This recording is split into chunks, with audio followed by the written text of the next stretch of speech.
السلام عليكم ورحمة الله وبركاته.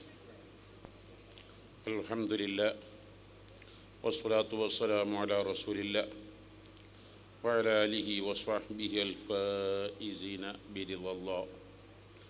أما بعد فإن أصدق الحديث كتاب الله وخير الهدي هدي محمد صلى الله عليه وسلم وشر الأمور محدثاتها وكل محدثة بدعة وكل بدعة ضلالة وكل ضلالة في النار. أما بعد أعوذ بالله من الشيطان الرجيم. بسم الله الرحمن الرحيم. قل هل يستوي الذين يعلمون والذين لا يعلمون. صدق الله العلي العظيم وصدق وبلغ رسوله النبي الكريم ونحن على ذلك من الشاهدين الشاكرين والحمد لله رب العالمين.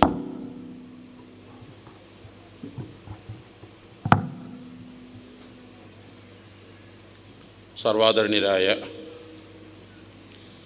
സയ്യിദ് ഫളൽ തങ്ങൾ വാടാനപ്പള്ളി, ഈ മഹത്തായ സമ്മേളനത്തിൻ്റെ അധ്യക്ഷ പ്രിയപ്പെട്ട MK ഫൈലി ഉസ്താദ്, ദുആ ചെയ്ത് അനുഗ്രഹിച്ച ബഹുമാന്യരായ മാരായമംഗലം അബ്ദുറഹ്മാൻ ഫൈലി ഉസ്താദ്, പ്രിയപ്പെട്ട കൊമ്പം ഉസ്താദ്, Musa Haji, Mansoor Haji, Yusuf Haji, KS Hamza Haji തൊഴിപ്പാടം, Muhammad Haji V5, Muhammad Haji Mangad, Shamsuddin Haji Mangad, MS Muhammad Haji, Kammu Haji, മറ്റ് മഹൽ വ്യക്തിത്വങ്ങൾ, അൽഹംദുലില്ലാ 30 വർഷം മുമ്പ് വളരെ ലളിതമായി തുടങ്ങിയ ഈ ദാറുൽ ഇർഷാദ് അൽഹംദുലില്ലാ ഇന്ന് ധാരാളം വിജ്ഞാന വിപ്ലവങ്ങളിലൂടെ, നിലവാര സമ്പന്നതയിലൂടെ സർവരുടെയും ശ്രദ്ധ പിടിച്ചുപറ്റി ധാരാളം സ്തുത്യർഹങ്ങളായ സേവനങ്ങൾ ചെയ്തെടുക്കാൻ സാധിച്ചു. കബൂലാക്കണേ അല്ലാഹ്, സ്വീകരിക്കണേ അല്ലാഹ്. ഇതിന് വേണ്ടി സർവസ്വം നീക്കിവെച്ച ഈ സ്ഥാപനത്തിൻ്റെ സ്ഥാപകനും പ്രിൻസിപ്പാളും തൃശ്ശൂർ ജില്ലാ സമസ്ത കേരള ജംഇയ്യത്തുൽ ഉലമ പ്രസിഡൻറ്റും കേന്ദ്ര മുശാവറ നേതൃനിരയിലെ പ്രമുഖരുമായ പ്രിയപ്പെട്ട PV മുഹിയുദ്ദീൻ കുട്ടി ഉസ്താദ്, തായപ്പറ ഉസ്താദ്, പൂർണ്ണാരോഗ്യ ദീർഘായുസ് നൽകണേ അല്ലാഹ്, പൂർണ്ണാരോഗ്യ ദീർഘായുസ് നൽകണേ അല്ലാഹ്. ഇന്ന് ഈ സ്ഥാപനത്തിൽ നിന്ന് സനത് വാങ്ങി ബിരുദം നേടി പുറത്തിറങ്ങുന്ന ഖിദ്ദീജീങ്ങൾ, സ്ഥാപനത്തിൻ്റെ സന്തതികൾ നമ്മിലേക്ക് കടന്നു വരുന്നു. അല്ലാഹു അക്ബർ. طلع البدر علينا من ثنيات الوداع وجب الشكر علينا ما دعا لله داع.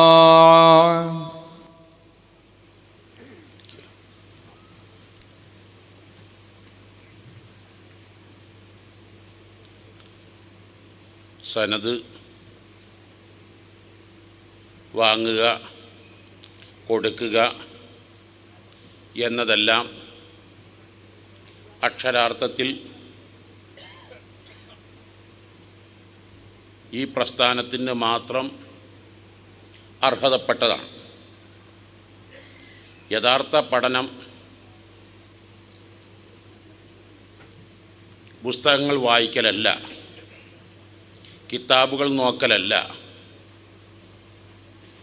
ഏറ്റവും വലിയ പവർ സ്റ്റേഷൻ, വിജ്ഞാന സാഗരം അഷ്റഫുൽ ഖൽഖ് സ്വല്ലല്ലാഹു അലൈഹി വസല്ലം തങ്ങളാണല്ലോ. അഷ്റഫുൽ ഖൽഖ് സ്വല്ലല്ലാഹു അലൈഹി വസല്ലം തങ്ങളാകുന്ന ആ വിജ്ഞാന സാഗരം എങ്ങനെയാണ് ലോകത്ത് വിജ്ഞാന പ്രസരണം നടത്തിയത്? ആ പാഠശാലയിൽ ഏത് കിതാബുകളാണ് ഓതി പഠിപ്പിച്ചത്?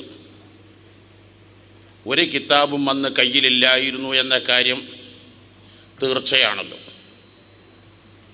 തിരുമൊഴി, വാമൊഴി, വരമൊഴി ഇല്ല. തിരുമൊഴി, വാമൊഴി മാത്രമായിരുന്നു അഷ്റഫുൽ ഖൽഖ് സ്വല്ലല്ലാഹു അലൈഹി വസല്ലം തങ്ങൾ വിജ്ഞാന പ്രസരണത്തിന് ഉപയോഗിച്ചിരുന്നത്. അഷ്റഫുൽ ഖൽഖ് സ്വല്ലല്ലാഹു അലൈഹി വസല്ലം തങ്ങളുടെ വഫാത്തിന് ശേഷമാണ് പരിശുദ്ധമായ ഫുർഖാനുൽ അളീം ഒന്നുപോലും വിട്ടുപോകാതെ പല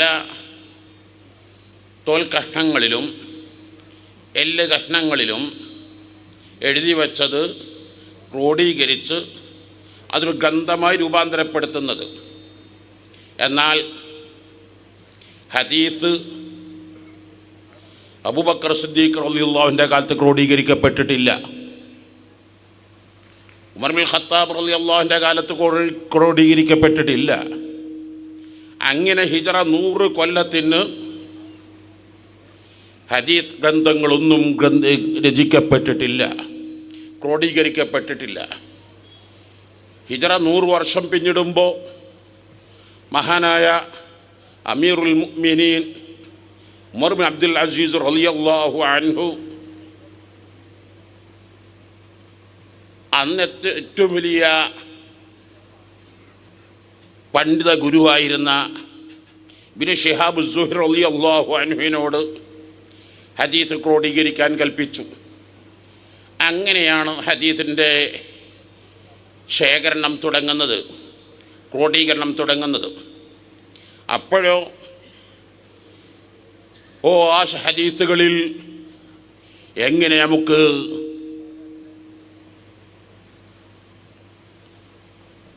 മനസ്സിലാക്കാൻ കഴിയും? സംശയാസ്പദമല്ലേ? ആ ചോദ്യത്തിന് പ്രസക്തിയില്ല. സ്വഹാബത്ത് ഇന്ന് കാണുന്ന വിദ്യാർത്ഥികളെപ്പോലെ ആയിരുന്നില്ല. ഇന്ന ഫീ ഹാദിഹി ലദിക്റ ലിമൻ കാന ലഹു ഖൽബുൻ ഔ അൽഖ സമഉഹു ഷഹീദ്. എല്ലാവരും ശ്രദ്ധിക്കേണ്ട ഒന്നാണ്. ഇന്ന്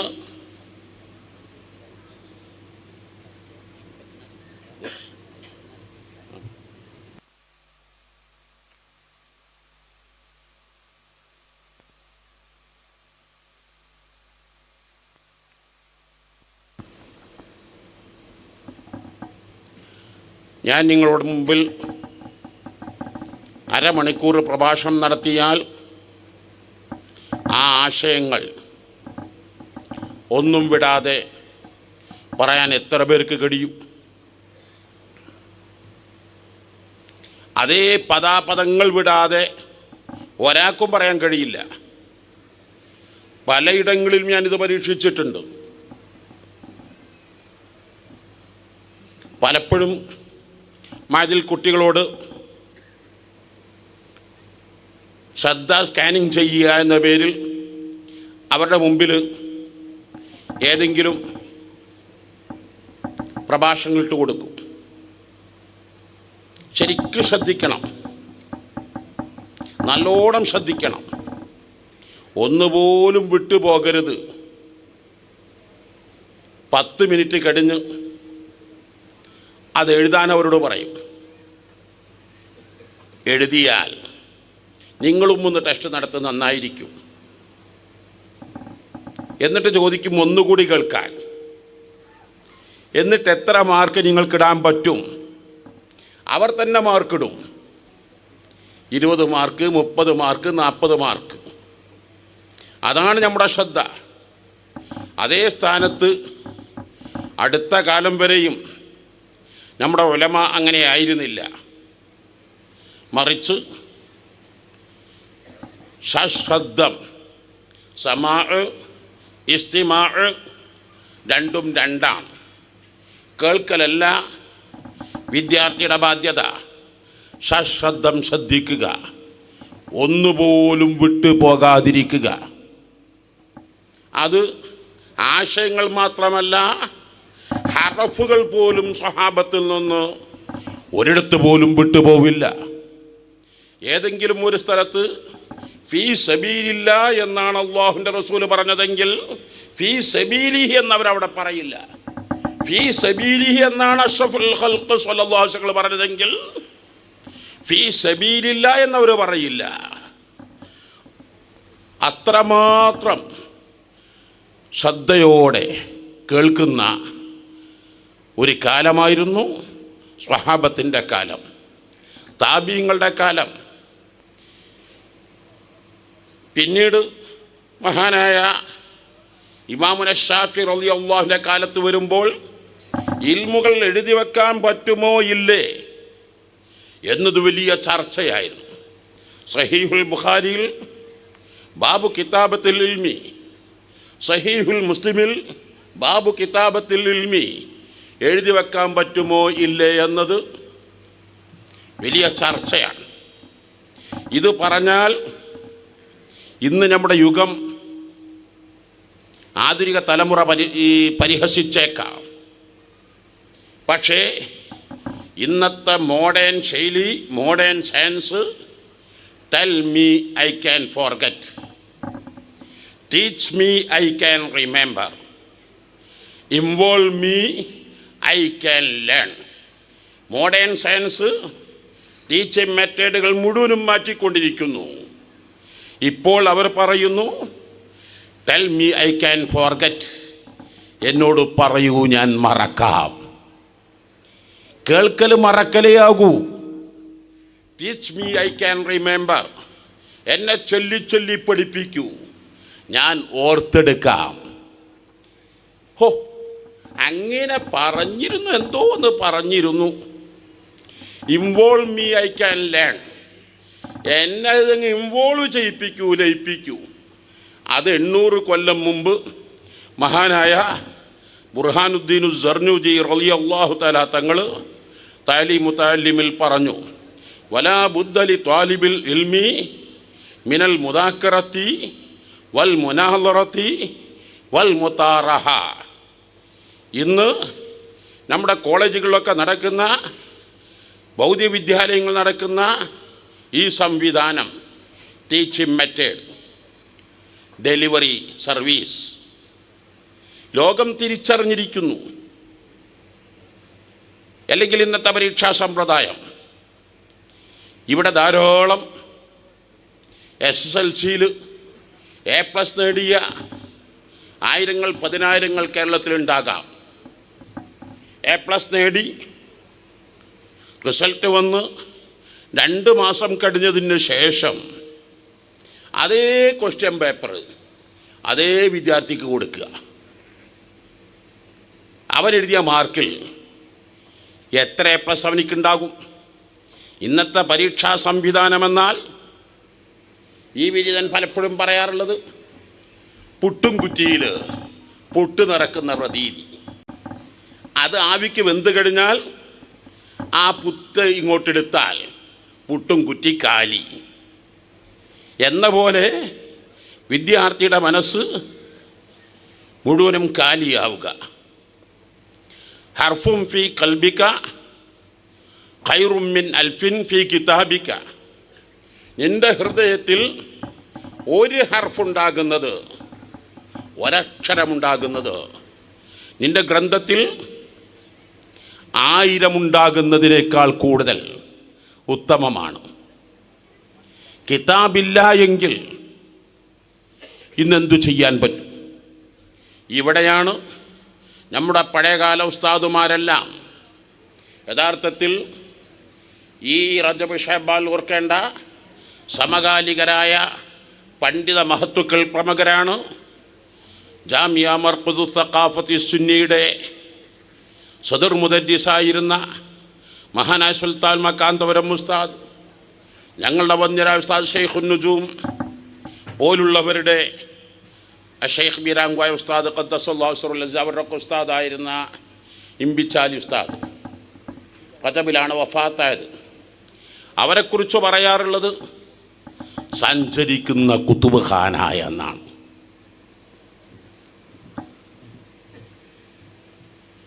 ഏത് വിഷയങ്ങൾ ചോദിച്ചാലും ആ നിമിഷം ആ കിതാബുകളും പേജും വരിയും നിഷ്പ്രയാസം പറയാൻ പറ്റുമായിരുന്നു.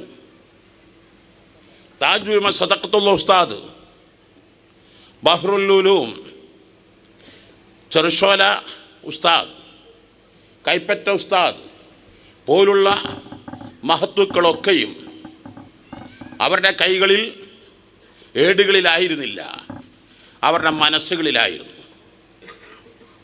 ഞാൻ എൻ്റെ പ്രിയപ്പെട്ട മുതഅല്ലിം സഹോദരങ്ങളോട് പറയാൻ ആഗ്രഹിക്കുന്നു, നിങ്ങൾ കേവലം ഗ്രന്ഥങ്ങൾ ആശ്രയിച്ച് ജീവിക്കരുത്. മഹാനായ ഇമാമുൽ അഇമ്മ ഇമാമുന ശാഫി റളിയല്ലാഹു അൻഹു പറയുന്നത്, മൻ അഖദൽ അഹ്കാമ മിനൽ കുതുബി ഫഖദ് ളയ്യഅൽ അഹ്കാം. വല്ലവനും ഗ്രന്ഥങ്ങളിൽ നിന്നാണ് കിതാബുകൾ പഠിക്കുന്നതെങ്കിൽ, വിജ്ഞാനം ശേഖരിക്കുന്നതെങ്കിൽ തീർച്ചയായും അവൻ്റെ വിജ്ഞാനം സ്വീകാര്യോഗ്യമല്ല. എത്രത്തോളം മാർക്കറ്റിൽ സുലഭമായി നോട്ടീസ് അടിക്കുന്ന പോലെ ഞാൻ എന്തെങ്കിലും എഴുതി, അറബിയിൽ എഴുതി പ്രസ്സുകളിൽ കൊടുത്താൽ അതും ഇന്നടിച്ചു കിട്ടുന്ന കാലമാണല്ലോ. ആരാണ് എഴുതിയത്, എന്നാണ് ജനിച്ചത്, എന്നാണ് മരിച്ചത്, അദ്ദേഹത്തിനുള്ള ക്വാളിഫിക്കേഷൻ എന്താണ് എന്നുപോലും പഠിക്കുന്നില്ല. ഒരു സംഭവം ഓർക്കുകയാണ്. മർഹൂം EK ഹസ്സൻ മുസ്ലിയാർ ഖദ്ദസല്ലാഹു സിറഹുൽ അസീസ് നേരത്തെ ഒറ്റപ്പാലം മർക്കസിൽ നടന്ന സമസ്ത കേരള ജമിയത്തുൽ ഉലമായുടെ ജനറൽ ബോഡിയിൽ ഈ വിഷയം ഈ വിനീതൻ പറഞ്ഞിരുന്നു. ഫറൂഖ് കോളേജിൽ ഈ വിനീതൻ പഠിക്കുന്ന കാലത്ത് ഖുത്ബ പരിഭാഷയെക്കുറിച്ച് വളരെ വസ്തുനിഷ്ഠമായി മഹാനവറുകൾ വിശദീകരിക്കുന്നു. പ്രഭാഷണം കഴിഞ്ഞ് തുരുതുരേ ചോദ്യങ്ങളാണ്. ഓരോ ചോദ്യങ്ങൾക്കും മഹാനുകൾ പറയും, ഉരുളക്ക് ഉപ്പേരി, പനക്ക് തൂമ്പ് വരും പോലെ എത്ര ചോദ്യം വേണമെങ്കിലും ചോദിക്കാം. അതിൽ ജമലിൻ്റെ ഇബാറത്ത് മഹാനവറുകൾ ഇബാറത്തങ്ങ് വായിച്ചു പറഞ്ഞു. ഇന്ന് ലഭ്യമാകുന്ന 2 ജമലാണ്, ഒന്ന് തഫ്സീറിൽ, മറ്റൊന്ന് ഫിഖ്ഹിൽ. ഈ 2 ജമലും ഞാൻ പൂർണ്ണമായും മുതാല ചെയ്ത് തീർത്തിട്ടുണ്ട്. ഈ 2 ജമലിലും അങ്ങനത്തെ ഒരു കിതാബ് കാണാൻ, ഇബാറത്ത് കാണാൻ കഴിയില്ല. ആലോചിക്കണം എൻ്റെ പ്രിയപ്പെട്ട മുതഅല്ലിം സഹോദരങ്ങൾ. ഇവിടുത്തെ വിരുദ്ധധാരികൾ യാദർച്ഛികമായി ഫറൂഖ് കോളേജിൽ വിഷയം അവതരിപ്പിക്കും, പെട്ടെന്നാണ് ജമലിൻ്റെ ഇബാറത്ത് തരുന്നത്. ഇതങ്ങ് വായിച്ചു നോക്കിയിട്ട് പറയുന്നു, ഒറ്റ നോട്ടത്തിൽ 2 ജമലാണ് ഇന്ന് ലോകത്ത് എൻ്റെ അറിവിലുള്ളത്. ഇന്നത്തെ പോലെ സുലഭമായി മക്തബത്തു ഷാമിലെയോ ഫോറിൻ കിതാബുകളോ കിട്ടുന്ന കാലമല്ലല്ലോ. 1980 ഇത് നടക്കുന്നത്. 2 ജമലാണുള്ളത്. 2 ജമലും ആദ്യാവസാനം ഞാൻ മുതാല ചെയ്ത് തീർത്തിട്ടുണ്ട്. ഇത് ചോദിക്കുന്നവർ സാധാരണക്കാരല്ല, മറുഭാഗത്തുള്ള വലിയ പണ്ഡിതന്മാരാണ്.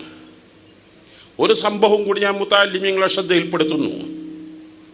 മഹാനുകൾ വഫാത്താകുന്നത് 1982 ആഗസ്റ്റ് 15 ശവ്വാൽ 25 വഫാത്തായതിൻ്റെ ശേഷമാണ് വാദപ്രതിവാദങ്ങളോട് വാദപ്രതിവാദങ്ങൾ. എല്ലായിടത്തിലും വ്യവസ്ഥകൾ.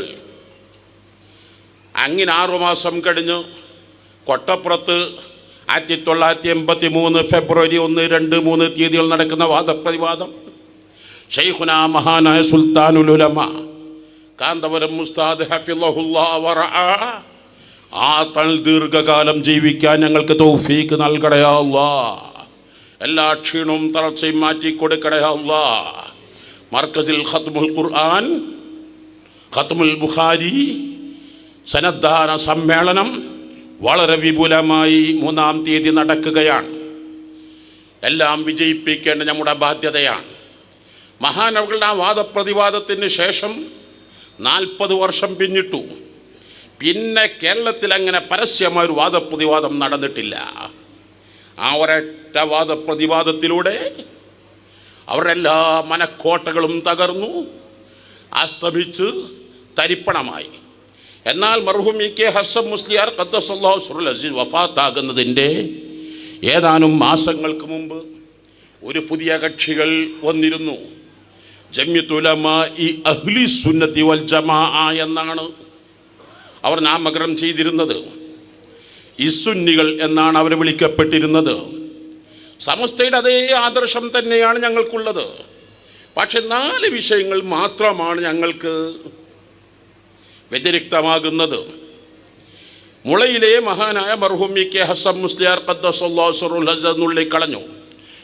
കൊട്ടപ്പുറത്ത് നടന്നൊരു വാദപ്രതിവാദത്തിൽ മറുഭാഗത്ത് നിന്നൊരു കിതാബ് എടുത്ത് ഉദ്ധരിച്ചു.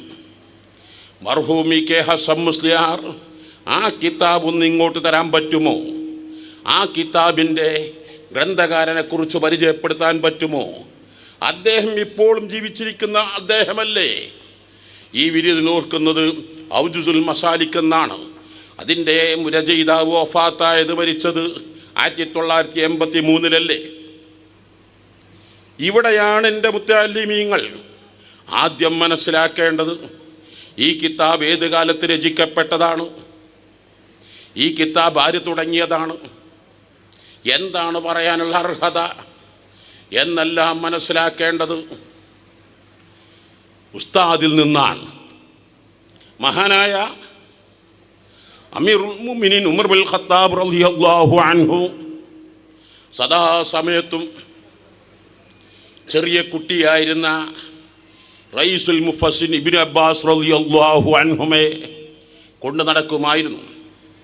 അഷ്റഫുൽ ഖൽഖ് സ്വല്ലല്ലാഹു അലൈഹി വസല്ലം വഫാത്താകുമ്പോൾ ഇബ്നു അബ്ബാസ് റളിയല്ലാഹു അൻഹുമ എന്ന ചെറിയ കുട്ടിക്ക് 13 വയസ്സ് മാത്രമാണ് പ്രായം.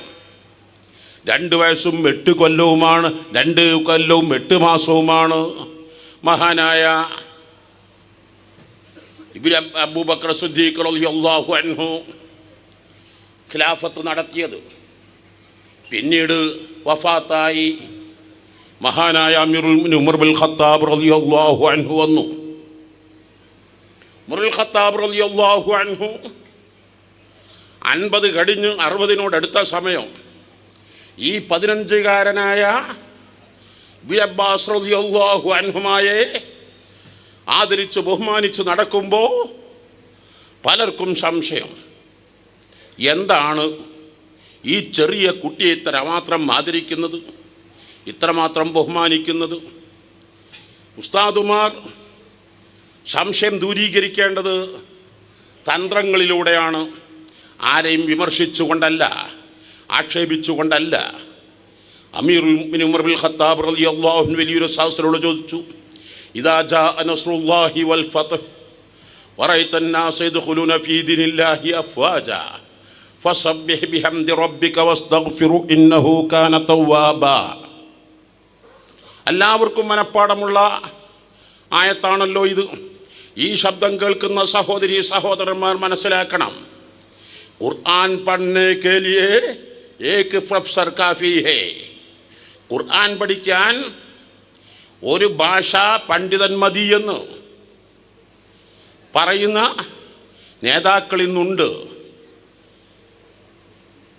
അവർ പ്രസ്ഥാനത്തിന് നായകന്മാരായി വിലസുന്നുണ്ട്. എന്നാൽ നിങ്ങൾ ഡിക്ഷണറി വെച്ച് ഇതാ ഈ സൂറത്തിനർത്ഥം വെക്കുക, ഇദാ ജാഅ നസ്റുല്ലാഹ്, അള്ളാഹുവിൻ്റെ റസൂലിനോട് അള്ളാഹു നൽകിയ ഓഫറുകളെല്ലാം സഹായങ്ങളെല്ലാം പൂർണ്ണമായി കഴിഞ്ഞു. ഇദാ ജാഅ നസ്റുല്ലാഹ് വൽ മക്ക ഫത്ഹ് ഉൾപ്പെടെ എല്ലാം ഫത്ഹായി കഴിഞ്ഞു. വറഅയ്ത അന്നാസ യദ്ഖുലൂന ഫീ ദീനില്ലാഹി അഫ്വാജാ. ഇക്കാലം അത്രയും ദീനിൽ വരുന്നതിന് വിപരീതമായി ഒറ്റയും തെറ്റയുമായിട്ടാണ്, ഒന്നും രണ്ടും ആളുകളാണ്. എന്നാൽ കൂട്ടം കൂട്ടമായി രാഷ്ട്രങ്ങൾ ഒന്നായി. യമൻ ഒന്നായിട്ട് വരുന്നു, ഒമാൻ ഒന്നായിട്ട് വരുന്നു, ബഹ്റൈൻ ഒന്നായിട്ട് വരുന്നു, രാജ്യങ്ങൾ മുഴുവനും ഇസ്ലാമിലേക്ക് വരുന്നു.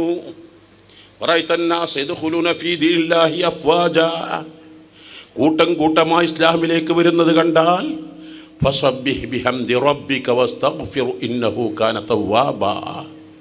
നബിയെ തങ്ങൾ തസ്ബീഹ് ചൊല്ലുക, ഇസ്തിഗ്ഫാർ വർദ്ധിപ്പിക്കുക.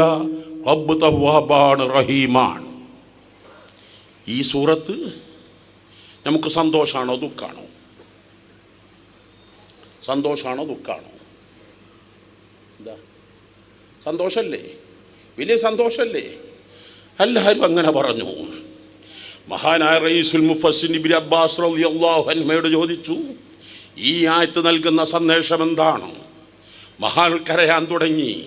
ഹാദാ നഈ റസൂലില്ലാഹി സ്വല്ലല്ലാഹു അലൈഹി വസല്ലം, അഷ്റഫുൽ ഖൽഖ് സ്വല്ലല്ലാഹു അലൈഹി വസല്ലം തങ്ങളുടെ മരണവാർത്തയാണ് ഈ സൂറത്ത് നൽകുന്നത്. ആകെ അത്ഭുതപ്പെടുകയായി. അള്ളാഹുവിൻ്റെ റസൂലിൻ്റെ മരണമാണോ ഈ സൂറത്തിലൂടെ? അതെങ്ങനെ മനസ്സിലാക്കാൻ കഴിയും? അതെങ്ങനെ തിരിയും? അതാണ് തിരുമൊഴിയിൽ നിന്ന് പഠിക്കണം, വരമൊഴിയിൽ നിന്ന് പഠിക്കരുത് എന്ന് പറയുന്നത്. ഈ സൂറത്തിറങ്ങിയ സമയം, ഘട്ടം, മുമ്പിറങ്ങിയത്, ശേഷമിറങ്ങിയത് എല്ലാം ചേർത്ത് വായിക്കട്ടെ. ഇന്ന് ആധുനിക സമൂഹത്തിന് പ്രഭാഷണങ്ങളിലെ ഏതോ വീഡിയോ ക്ലിപ്പുകളിട്ട് പരിഹസിച്ചും പുച്ഛിച്ചും വിലമതിച്ചും ഇടിച്ച് താഴ്ത്തിയുമൊക്കെ ചെയ്യുന്ന കാലങ്ങൾ. എന്തൊരു വൃത്തികെട്ട കാലം! ഏതൊരു മനുഷ്യരെയും ഏതൊരു പ്രഭാഷണവും വിലയിരുത്തേണ്ടത് അതിൻ്റെ ആദ്യവും അവസാനവും പൂർണ്ണമായി കേൾക്കുമ്പോഴല്ലേ. അഷ്റഫുൽ ഖൽഖ് സ്വല്ലല്ലാഹു അലൈഹി വസല്ലം തങ്ങൾ വഫാത്താകുന്ന വർഷം ഹജ്ജത്തുൽ വദാഇൽ അൽയൗമ അക്മൽതു ലക്കും ദീനക്കും വഅത്മംതു അലൈക്കും നിഅമതി വറളീതു ലക്കുമുൽ ഇസ്ലാമ ദീനാ. ഇതാ എന്നിൽ അർപ്പിതമായ ദൗത്യം പൂർത്തീകരിച്ചിരിക്കുന്നു, ചെയ്യാനുള്ളതെല്ലാം ഞാൻ ചെയ്തിരിക്കുന്നു എന്ന് പറഞ്ഞാൽ അതിൻ്റെ അർത്ഥം എന്താ? എൻ്റെ ഡ്യൂട്ടി കഴിഞ്ഞു എന്ന് പറഞ്ഞാൽ ഞാൻ ഇവിടുന്ന് പോകാനായി എന്ന്. അപ്പോഴേ സ്വഹാബത്ത് മനസ്സാക്കിയിട്ടുണ്ട് അള്ളാഹുവിൻ്റെ റസൂൽ കൂടുതൽ കാലമൊന്നും ജീവിക്കില്ല എന്ന്.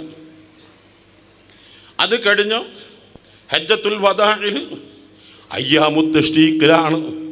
ഇദാ ജാഅ നസ്റുല്ലാഹി വൽ ഫത്ഹ്, നബിയെ തങ്ങൾക്ക് അല്ലാഹു തആല നൽകാമെന്ന് പറഞ്ഞ ആനുകൂല്യങ്ങളെല്ലാം തങ്ങൾക്ക് അല്ലാഹു തആല നൽകിക്കഴിഞ്ഞു. തങ്ങൾ ചെയ്യാനുള്ളതെല്ലാം തങ്ങൾ ചെയ്തു. തങ്ങൾക്ക് അല്ലാഹു തആല കൊടുക്കാമെന്ന് പറഞ്ഞാൽ എല്ലാം തങ്ങൾക്കും കൊടുത്തു. എൻ്റെ പണി അവിടെ ചെയ്തു, എനിക്ക് ഇവിടുന്ന് കിട്ടേണ്ടത് കിട്ടുകയും ചെയ്തു. പിന്നെ എൻ്റെ കുട്ടി എന്താ? ഞാൻ പിന്നെ വേഗം ഇവിടുന്ന് പോവുക, തിരിയോ?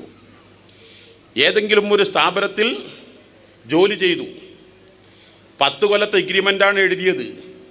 6 മാസം കഴിഞ്ഞ് കമ്പനി മാനേജർ നോട്ടീസ് നൽകി, ഇതുവരെ ചെയ്ത സേവനങ്ങൾക്ക് നന്ദി. ഈ നോട്ടീസ് സന്തോഷമാണോ ദുഃഖമാണോ? ദുഃഖമല്ലേ? ഇതിനേക്കാൾ വേറെ വല്ല ദുഃഖവുമുണ്ടോ? ആ ലെറ്ററിൻ്റെ അർത്ഥം എന്താണ്? അത് വീട്ടിൽ ഫ്രെയിം ചെയ്തു വെക്കാനുള്ളതല്ല, മറിച്ച് നിങ്ങളിവിടെ പറ്റിട്ടില്ല എന്നാണ്. നിങ്ങളുടെ സേവനം ഇവിടെ വേണ്ട എന്ന് സുന്ദരമായ ശൈലിയിലാണ് പറയുക. ആധുനിക ഭാഷയിൽ പറഞ്ഞാൽ കെയറിംഗ് കമ്മ്യൂണിക്കേഷൻ. പറയുന്നതെല്ലാം ശ്രദ്ധിച്ചു പറയണം. ചിലതൊന്നും വ്യക്തമായി പറയാൻ പാടില്ല. വാപ്പ എപ്പോഴേ മരിച്ചെന്നാണ്ട് പെട്ടെന്ന് ചോദിക്കാൻ പാടില്ല. വാപ്പ ജീവിച്ചിരിപ്പുണ്ടെങ്കിൽ അത് കേൾക്കുന്നവനിക്ക് പ്രയാസമായിരിക്കും. നിങ്ങളെ വാപ്പപ്പോ പിന്നെ ബാക്കി അദ്ദേഹം പൂരിപ്പിക്കും 10 കൊല്ലമായി മരിച്ചിട്ട്, അല്ലെങ്കിൽ ജീവിച്ചിരിപ്പുണ്ട്. ഇവിടെയാണ് അഷ്റഫുൽ ഖൽഖ് സ്വല്ലല്ലാഹു അലൈഹി വസല്ലം തങ്ങൾക്ക് അള്ളാഹു നൽകുന്ന സന്ദേശം. ഇത് കഴിഞ്ഞതിൻ്റെ ശേഷം ഖുർആനിൽ ഒരൊറ്റ ആയത്ത്, വത്തഖൂ യൗമൻ തുർജഊന ഫീഹി ഇലല്ലാഹ്.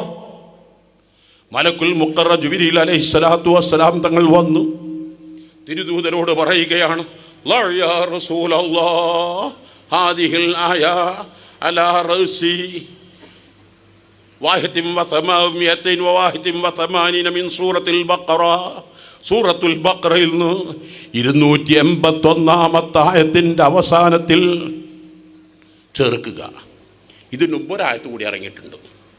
ലഖദ് ജാഅക്കും റസൂലുൻ മിൻ അൻഫുസികും അസീസുൻ അലൈഹി മാ അനിത്തും, തൗബ സൂറത്തിൽ അവസാനത്തെ ആയത്ത്. പിന്നീട് ഖുർആൻ വത്തഖൂ യൗമൻ തുർജഊന ഫീഹി ഇലല്ലാഹ്. എൻ്റെ പ്രിയപ്പെട്ട മുഅ്മിനീങ്ങൾ ശരിക്കും മനസ്സിലാക്കണം, ഹജ്ജത്തുൽ വദാഇൽ അൽയൗമ അക്മൽതു ലക്കും എന്ന ആയത്തിറങ്ങി. അയ്യാമുത് തശ്രീഖിൽ ഇദാ ജാഅ നസ്റുല്ലാഹി എന്ന സൂറത്തിറങ്ങി. പിന്നീട് സൂറത്തു തൗബയിലെ അവസാനത്തെ സൂറത്ത് ലഖദ് ജാഅക്കും റസൂലുൻ മിൻ അൻഫുസികും എന്ന ആയത്തിറങ്ങി. അവസാനമായി വത്തഖൂ യൗമൻ തുർജഊന ഫീഹി ഇലല്ലാഹ്. ഇതൊക്കെ എങ്ങനെ മനസ്സിലാക്കാൻ കഴിയും? ഭാഷാ ഡിക്ഷണറികൾ 1000 തവണ മറിച്ച് നോക്കിയാൽ തിരിയുമോ? ഇല്ല. അതുകൊണ്ടാണ് ദാറുൽ ഇർഷാദ് ഇതര സ്ഥാപനങ്ങളിൽ നിന്ന് വേറിട്ട് നിൽക്കുന്നത്. നമ്മുടെ പഴയകാല ദർസ് സംവിധാനം, ആ സംവിധാനത്തോളം സുശക്തമായൊരു സംവിധാനം ലോകത്തില്ലെന്ന് പറയുന്നത് മതപണ്ഡിതന്മാർ മാത്രമല്ല. ഞാൻ ഓർക്കുന്നത് 1983 മലപ്പുറത്ത് നടന്ന ഒരു ഐതിഹാസിക സുന്നി സമ്മേളനം, സമസ്ത സമ്മേളനം. അന്നത്തെ വിദ്യാഭ്യാസ മന്ത്രി പറഞ്ഞ വാക്ക് ഓർക്കുകയാണ്. വിദ്യാഭ്യാസ മേഖലയിൽ ഇന്ത്യക്കകത്തും പുറത്തും പല അതിനൂതന സംവിധാനങ്ങളും ഈ വിനീതൻ കണ്ടിട്ടുണ്ട്, സന്ദർശിച്ചിട്ടുണ്ട്, പഠിച്ചിട്ടുണ്ട്. ഇവിടുത്തെ യൂണിവേഴ്സിറ്റി സിസ്റ്റങ്ങൾ, ഇവിടുത്തെ സിമ്പോസിയങ്ങൾ, ഇവിടുത്തെ സെമിനാറുകൾ, ഇവിടുത്തെ എല്ലാ സംവിധാനങ്ങളും ലോകത്ത് അമേരിക്കയിലും ചൈനയിലും ബ്രിട്ടനിലും ഫ്രാൻസിലും എല്ലായിടങ്ങളിലും മന്ത്രിയാകുമ്പോൾ എവിടെയും പോകാമല്ലോ, ചെലവുകളെല്ലാം ഗവൺമെൻറ് ഏൽക്കുമല്ലോ. എന്നിട്ട് അദ്ദേഹം പറയുന്നു, ദറസോളം സുശക്തവും ഭദ്രവുമായ ഒരു സംവിധാനം ലോകത്തെവിടെയും കാണാൻ കഴിയില്ല. കാരണം അദ്ദേഹം വിശദീകരിക്കുന്നു, ഒരു ഉസ്താദിൻ്റെ ചുറ്റുവട്ടത്തിൽ 8-10 കുട്ടികളിരിക്കുന്നു. ആ കുട്ടികളുടെ ഹൃദയത്തിൽ കല്ലിൽ കൊത്തിവെക്കുന്ന പോലെ ഉസ്താദ് ഒന്നൊന്നായി കൊത്തിവെക്കുന്നു. സശ്രദ്ധം കുട്ടികളത് ശ്രദ്ധിക്കുന്നു. കുട്ടികളെ ഓരോ ഹറക്കാത്തുകളും സക്കനാത്തുകളും അവരനക്കങ്ങളും ചലനങ്ങളും ഉസ്താദ് സസൂക്ഷ്മം ശ്രദ്ധിക്കുന്നു. നിസ്കാരത്തിൽ കാലുവെക്കുന്നത് സുജൂദിൽ വിരലുകളുടെ പള്ളകളായിട്ടില്ലേ? അവർ സുജൂദ് ചെയ്യുമ്പോൾ അവരുടെ തൊപ്പി തലക്കെട്ട് നെറ്റിത്തടത്തിലേക്ക് ഇറങ്ങിയിട്ടുണ്ടോ? അവരുടെ നിസ്കാരങ്ങൾ 3 അനക്കം അനങ്ങുന്നുണ്ടോ? അവരുടെ ദുആകളിൽ വല്ല ഭാഷാപരമോ അല്ലെങ്കിൽ അല്ലാത്തതായ തെറ്റുകളുണ്ടോ? അങ്ങനെ ഉസ്താദ് വളരെ ശ്രദ്ധയോടുകൂടെ കുട്ടികളുടെ ഓരോ ചലനങ്ങളും ശ്രദ്ധിക്കുന്നു. കുട്ടികളാവട്ടെ ഉസ്താദിൻ്റെ ഓരോന്നും അനുധാവനം ചെയ്യുന്നു. അതാണ് നേരത്തെ നമ്മുടെ ബഹുവന്ദരായ അധ്യക്ഷർ IMK ഫൈലി ഉസ്താദ് വിശദീകരിച്ച രംഗം. ബഹ്റുൽ ഉലമയുടെ ശിഷ്യൻ ബഹ്റുൽ ഉലമ എങ്ങനെ ബെൽറ്റ് കെട്ടി? ആ ബെൽറ്റ് കെട്ടിയപ്പോൾ അതിൻ്റെ രൂപം താജുൽ ഉലമ സദഖത്തുള്ള ഉസ്താദ് എന്ന് കണ്ടത്. അപ്പം ബഹ്റുൽ ഉലൂമിൻ്റെ ശിഷ്യനും ഈ ഒരു ശിഷ്ടം. അവിടെ ചോദ്യങ്ങളില്ല, അവിടെ മറുവാക്കുകളില്ല, അവിടെ സംശയങ്ങളില്ല. ഉസ്താദിനെ അനുധാവനം ചെയ്യുക. ഇങ്ങനെയുള്ളൊരു ശിഷ്ടം ലോകത്ത് ദറസിലല്ലാതെ. ദറസ് നടത്തുമ്പോൾ പ്രത്യേക സാമ്പത്തിക ബാധ്യതകളില്ല, പ്രത്യേക ബിൽഡിംഗ് വേണ്ട, ക്യാൻറ്റീൻ വേണ്ട, പ്രത്യേക സംവിധാനങ്ങൾ വേണ്ട. ഓരോ പള്ളിയിലെയും ഉസ്താദ് തന്നെ അതാത് പള്ളിയിൽ താമസിച്ച് പഠിക്കുന്ന മുതഅല്ലിമീങ്ങൾക്ക് ഗ്രന്ഥങ്ങൾ എഴുതി കൊടുത്ത് അവരെ ശീലിപ്പിക്കുന്നു. അവസാനമായി ഈ ബിരുദം വാങ്ങി പുറത്തു വരുന്ന മുതഅല്ലിമുകളോട്, സ്ഥാപനത്തിൻ്റെ സന്തതികളോട് പറയാൻ ആഗ്രഹിക്കുന്നത്, നിങ്ങളെല്ലാം സഹീഹുൽ ബുഖാരി പഠിച്ചവരായിരിക്കും. മഹാനായ ഇമാം ബുഖാരി റളിയല്ലാഹുവിനെ കുറിച്ച് നിങ്ങൾ പഠിക്കണം. മഹാനായ ഇമാം ബുഖാരി റളിയല്ലാഹു തആല തങ്ങൾ ഹദീസ് ശേഖരണത്തിന് വേണ്ടി 13,000 കിലോമീറ്ററുകൾ സഞ്ചരിച്ചിട്ടുണ്ട്. നിങ്ങൾ മനസ്സിലാക്കേണ്ടതാണ്. എങ്ങനെയാണ് 13,000 കിലോമീറ്ററുകൾ സഞ്ചരിക്കുന്നത്? ഫ്ലൈറ്റിലല്ല, കാറിലല്ല, പല ഊടുവഴികളും കറങ്ങി, പല സമുദ്രങ്ങളും താണ്ടി. ചിലവഴിച്ച കാശുകൾ എത്രയാണ്? കശ്ഫുൽ ഖഫയിൽ മഹാനായ ഇമാം അജുലുനി റളിയല്ലാഹു തആല തങ്ങൾ പറയുന്ന ഒരൊറ്റ സംഭവം പറഞ്ഞ് ഞാൻ നിർത്തട്ടെ. മഹാനായ ഇമാം അജുലുനി റളിയല്ലാഹു തആല തങ്ങൾ കശ്ഫുൽ ഖഫ കിതാബിൽ പറയുകയാണ്, മഹാനായ ഇമാം ബുഖാരി റളിയല്ലാഹു അൻഹു ഒരു കപ്പലിലൂടെ യാത്ര ചെയ്യുന്നു. ആ കപ്പലിൽ സാമ്പത്തികമായി എത്ര ചിലവഴിച്ചു എന്ന് നിങ്ങൾ മനസ്സിലാക്കണം. 1000 ദീനാർ കൈവശമുണ്ട്. ഒരു ദീനാർ എന്നാൽ ഒരു മിസ്കാലാണ്. ദീനാർ മിസ്കാൽ എന്ന് പറഞ്ഞാൽ 4 ഗ്രാമും ചില്ലറ മില്ലിഗ്രാമും സ്വർണം അതിനാണ്. അപ്പോൾ ഇന്നത്തെ 1000 ദീനാർ എന്നാൽ ഇപ്പോഴും ദീനാർ കിട്ടും. ഈ വിനീതൻ്റെ കൈവശം ദീനാറുണ്ട്, മിസ്കാലുണ്ട് ഇന്നും. ഇതൊക്കെ ഒന്ന് മനസ്സിലാക്കി വെക്കണം. ഒരു ദീനാർ എന്നാൽ അരപ്പവനിലേറെ. അപ്പം 1000 ദീനാർ എന്നാൽ 2 കോടി രൂപ ഇന്നത്തെ. ആ കപ്പലിൽ ഒരു ദുഷ്ടൻ, ഇമാം അജ്ലുൻ തങ്ങൾ പറഞ്ഞ ശൈത്താൻ എന്നാണ്. മഹാനായ ഇമാം ബുഖാരി റളിയല്ലാഹു തആല തങ്ങളുടെ കയ്യിൽ കൂടെ ഖാദിമായി കൂടി. അങ്ങനെ രഹസ്യങ്ങളെല്ലാം അറിഞ്ഞു. 1000 ദീനാർ കയ്യിലുണ്ടെന്നറിഞ്ഞു. അതെങ്ങനെയെങ്കിലും സ്വായത്തമാക്കാനുള്ള തന്ത്രം ആവിഷ്കരിച്ചു. രാത്രി പാതിരാ സമയത്ത് അദ്ദേഹം അട്ടഹസിച്ചങ്ങ് കരയാൻ തുടങ്ങി. എൻ്റെ കയ്യിൽ 1000 ദീനാർ ഉണ്ടായിരുന്നു, ആ ദീനാറ് കാണാനില്ല, എവിടെ പോയി എനിക്കറിയില്ല, ഇനി ഞാൻ എന്തിന് ജീവിക്കണം, എൻ്റെ സമ്പാദ്യമാണെന്നൊക്കെ വാവിട്ട് കരയണം. എന്തെന്നില്ലാത്ത കരച്ചിൽ. എല്ലാവരും അത് വിശ്വസിച്ചു. എന്താ തീരുമാനം? കപ്പലല്ലേ, സമുദ്രത്തിലല്ലേ, പുറത്തു നിന്നാരും കയറില്ലല്ലോ, ഉള്ളവരാരും പുറത്ത് പോകൂല. കപ്പലിലെ മുഴുവൻ ആളുകളെ മരിച്ചു പെറുക്കി തപ്പുക. ആരെ കയ്യിലാണോ 1000 ദീനാറുള്ളത് അവർ ഈ ദുഷ്ടൻ്റെ 1000 ദീനാർ മോഷ്ടിച്ചെടുത്തു എന്ന് വിശ്വസിക്കാം. അങ്ങനെ അരിച്ചു പൊറുക്കി തപ്പി. ഒരാളുടെ കയ്യിലും 1000 ദീനാർ കാണുന്നില്ല. മഹാനായ ഇമാം ബുഖാരി റളിയല്ലാഹു അൻഹുവിനെയും അവരുടെ ചരക്കുകളും എല്ലാം പരിശോധിച്ചു, കാണുന്നില്ല. എന്താകണം? ഇവൻ കള്ളം പറഞ്ഞതാണെന്ന കാര്യത്തിൽ പിന്നെ യാതൊരു സംശയമില്ലല്ലോ. 1000 ദീനാർ കയ്യിലുണ്ടായിരുന്നു എന്നും അതാരോ മോഷ്ടിച്ചതുമാണെങ്കിൽ അത് കപ്പലിലുണ്ടാവേണ്ടേ? ആരെങ്കിലും ചരക്കിലോ ശരീരത്തിലോ വേണ്ടേ? എല്ലാം നോക്കി ഒരാളെയുമില്ല. എല്ലാവരും നന്നാവാൻ കണ്ടുകൊടുത്തു.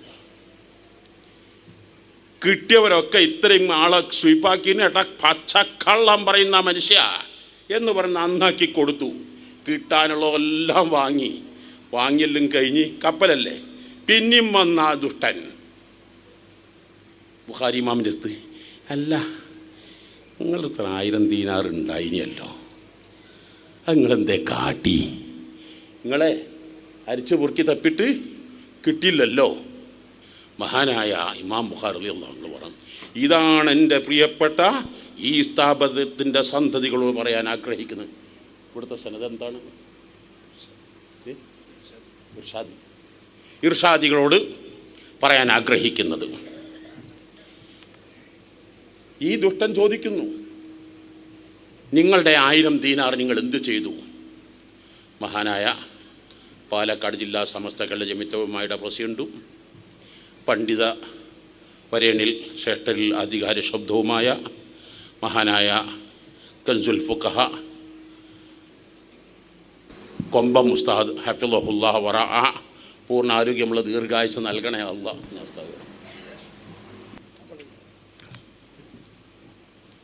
ബുഖാരി ഇമാം ഇരിക്കുക. എന്തേ 1000 ദീനാർ എന്തേ കാട്ടി? ബുഖാരി ഇമാം പറഞ്ഞു, ഞാൻ 1000 ദീനാർ കള്ളിലേക്ക് അങ്ങ് എറിഞ്ഞു.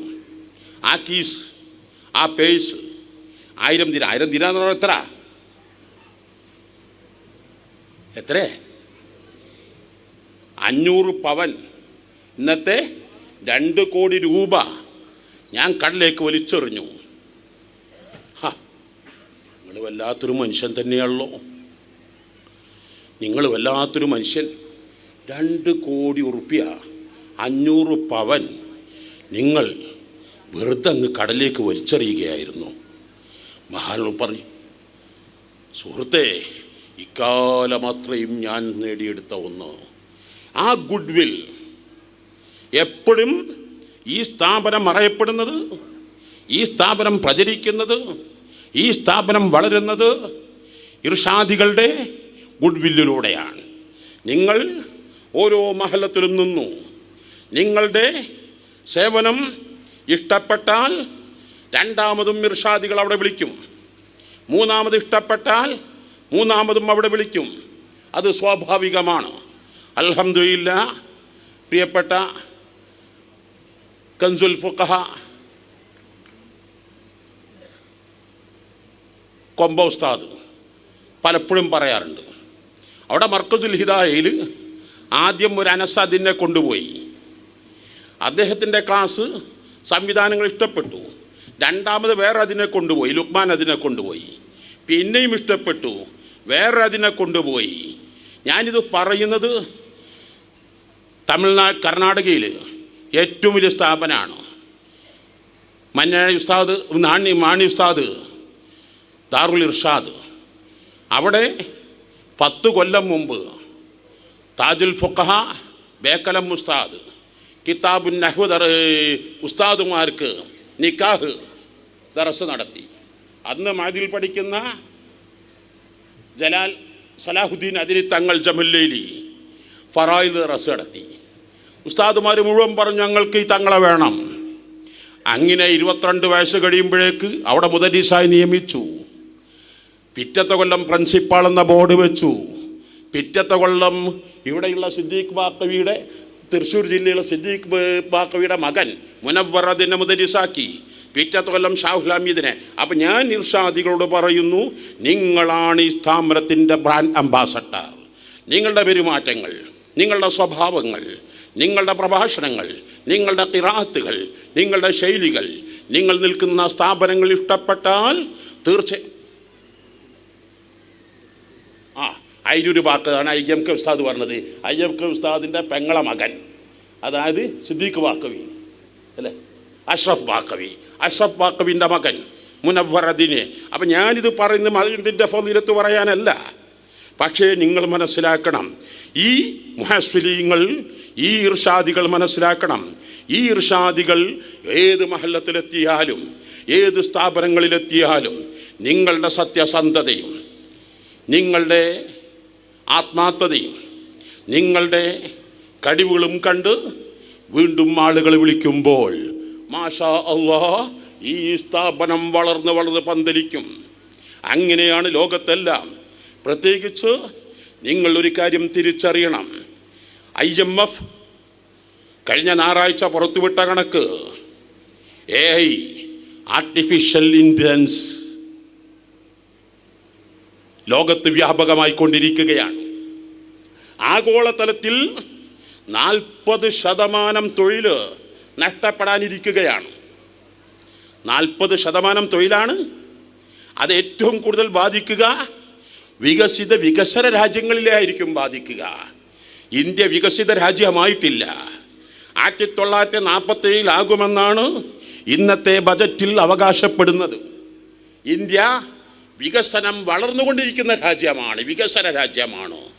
ഇന്ത്യ ഉൾപ്പെടെ ലോകത്ത് വികസന രാജ്യങ്ങളിലൊക്കെയും കൂടുതൽ ബാധിക്കുക 40% തൊഴിലുകളും നഷ്ടപ്പെട്ടു പോകും.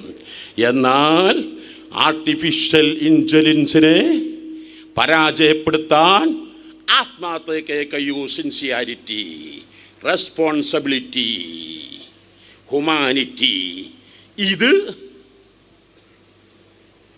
ആർട്ടിഫിഷ്യൽ ഇൻ്റലിജൻസിൽ ഉണ്ടാവില്ല. അതിൽ എന്താണോ ഫീഡ് ചെയ്തു വെച്ചത് അത് മാത്രം പ്രസരണം ചെയ്യും. നിങ്ങൾ വായിച്ചില്ലായിരുന്നു സൗദിയെ സർവരെയും ആകർഷിച്ച സോഫിയ ആർട്ടിഫിഷ്യൽ ഇൻ്റലിജൻസ്? എന്ത് ചോദിച്ചാലും മറുപടി പറയും.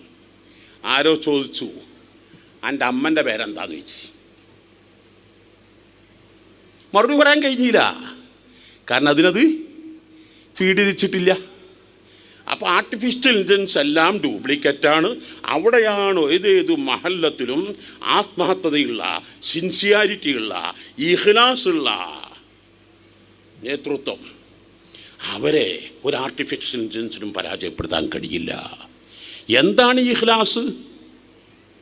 മാഷാ അല്ലാഹ്, മഹാനായ അബ്ദുല്ലാഹിൽ ഹദ്ദാദ് റളിയല്ലാഹു തആല തങ്ങൾ പറയുന്നു, അദല്ലു ദലീലിൻ അലാ അലൽ ഇഖ്ലാസ് അദ്മുൽ മുബാലാത്ത് ബിസ്ഖാത്തിൽ ഹഖ് ബിസ്ബാത്തിൽ ഖൽഖി ഫീ ജംബിൽ ഹഖ്. എൻ്റെ പ്രിയപ്പെട്ട മുതഅല്ലിമുകൾ മനസ്സിലാക്കണം, ഇഖ്ലാസിന് പല നിർവചനങ്ങളും കേട്ടിട്ടുണ്ട്, പലതും പഠിച്ചിട്ടുണ്ട്.